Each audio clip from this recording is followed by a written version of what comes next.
আজকে ঢাকায় ব্যাক করছি, রংপুরে আছি এখন। দেন এখান থেকে যাব গাইবান্ধা, গাইবান্ধা থেকে বগুড়া, দেন ঢাকা। আবার আগামীকাল সকালে আবার জার্নি হবে চুয়াডাঙ্গা। এই অবস্থায় চলছে দিনকাল। চলেন আজকে দিনে কি কি করি সেটা শেয়ার করব আপনাদের সাথে। তাই রংপুর, আবার দেখা হবে কখনো যদি আসি। রংপুর থেকে যাবো গাইবান্ধা, গাইবান্ধা থেকে বগুড়া। রওনা দিলাম রংপুর থেকে। এটা হলো রংপুরের শহর, আর শহর থেকে একটু বাইরে যাইতেই শহীদ আবু সাঈদের গেট চোখে পড়লো। আর এখানেই শহীদ হয়েছিলেন আবু সাঈদ। তারপরে আমরা বগুড়া হাইওয়েতে উঠলাম, এক্সপ্রেসওয়েটা অনেক সুন্দর। একবার রংপুর থেকে বগুড়া পর্যন্ত রোডটা অসম্ভব সুন্দর রোড। এটা হলো গাইবান্ধা গোবিন্দগঞ্জ।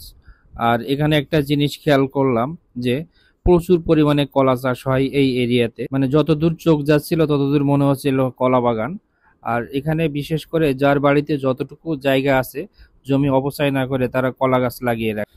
এমনটা দেখেছিলাম দিনাজপুরেও একই অবস্থা।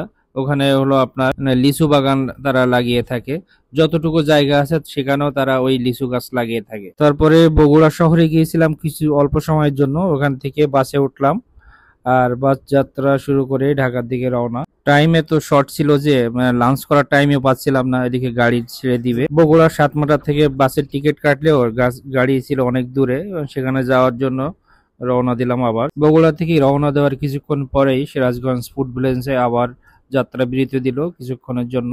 সিরাজগঞ্জ ফুড ভিলেজ অবশেষে ঢাকাতে আসলাম। এটাই লাইভ। আবার আগামীকাল সকালে বের হতে হবে চুয়াডাঙ্গার উদ্দেশ্যে। দেখা হবে অন্য কোনো ভিডিওতে আবার। আল্লাহ হাফেজ।